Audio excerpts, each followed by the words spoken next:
தூய தமிழில் நாம் அதை எதிர்நோக்கு என்று அழைக்கின்றோம்.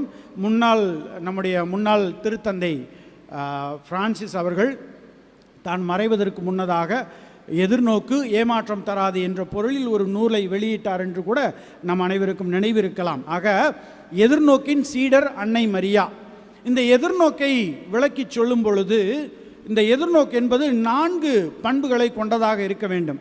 முதலாவதாக நாம் எதிர்நோக்கி இருப்பது ஒன்று, ஒரு நன்மைத்தனத்தை எதிர்நோக்கி இருக்கிறோம். இரண்டாவதாக அந்த நன்மைத்தனத்தை அடைந்துவிட முடியும். அது எதிர்காலத்தில் நடக்கக்கூடியது, அது அடைந்துவிடக்கூடியது. ஆனால் அதை அடைவதற்கு முன்னால் நாம் சற்று சிரமங்களை துன்பங்களை ஏற்றுக்கொள்ள வேண்டும் என்பதாக எதிர்நோக்கை வரையறை செய்கிறார்கள். அப்போ எதிர்நோக்கு இந்த வரையறையின்படி அன்னை மரியாவினுடைய வாழ்க்கையை பார்த்தால் அன்னை மரியாவினுடைய வாழ்க்கை இந்த வரையறைக்கு இலக்கணமாக மாறிப்போய் விடுகிறது என்பதுதான் உண்மை. அன்னை மரியாவை வியாகுலத்தாய் என்று நாம் அழைக்கின்றோம். அன்னை மரியாவின் துன்பங்கள் எல்லாம் நமக்கு தெரியும்.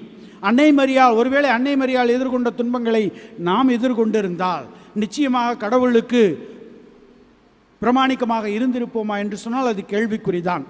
தன்னுடைய மகன் பிறந்து எல்லோரும் வந்து போற்றி பாடுகிறார்கள், அரசர்கள் வருகிறார்கள். அந்த மகிழ்ச்சி அன்னை மரியா உள்ளத்திலிருந்து மறைவதற்கு முன்னாலேயே ஒரு குரல்